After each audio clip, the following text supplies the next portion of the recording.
안녕하세요. 포유법률사무소에서 함께 일하게 된 장영구 사무장이라고 합니다. 제가 이번 첫 영상을 찍게 되었는데요. 저는 10년 넘게 산재보험 관련 실무의 경험을 바탕으로 이번 포유법률사무소 김경남 대표 변호사님과 함께 일을 하게 되었습니다. 앞으로 많은 관심 부탁드립니다.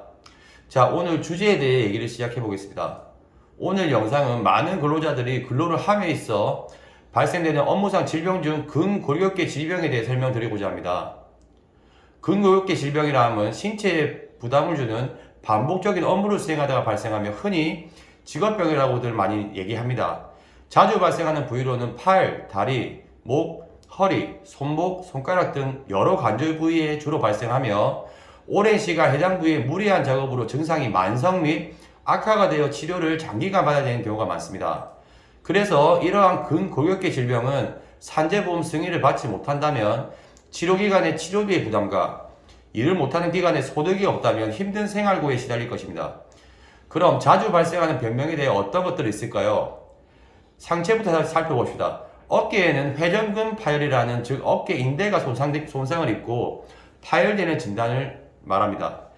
팔을 주로 사용하는 직업에서 발생하며 사고로 급성 파열이 발생하는 경우도 많지만 만성 파열이라는 진단을 받게 되는 경우에는 업무상 질병 산재를 진행하셔야 됩니다. 손과 손목에는 수근관 증후군 및 삼각 섬유연골 복합체 파열이라는 진단을 받는 경우가 있습니다. 이 진단 또한 반복적으로 손과 손목의 무리한 작업에서 주로 오는 진단입니다.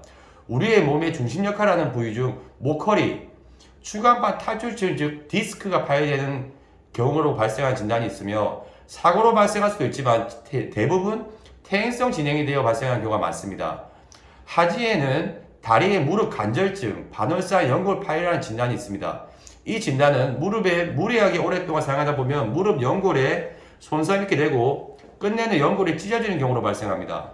이러한 진단들은 일상생활과 노화로 인해 발생될 수도 있지만 반복적이고 무리한 작업으로 해당 부위들이 더 빨리 망가지고 결국에는 만성적인 진단으로 이어지는 것입니다. 이러한 진단을 받는 경우에는 산재보험의 혜택을 받을 수 있을지를 고민해 보셔야 됩니다. 업무상 재해사고로 발생되는 병명은 승인받기가 상당히 쉽지만 질병의 경우 업무와의 인간관계성을 입증하기 상당히 까다롭고 근로복지공단에서도 인정을 받아야 됨으로써 일반 재해자분들이 승인받기가 상당히 힘들어합니다.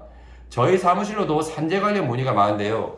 그중 산재 불승인 처분을 받은 분들이 대다수입니다.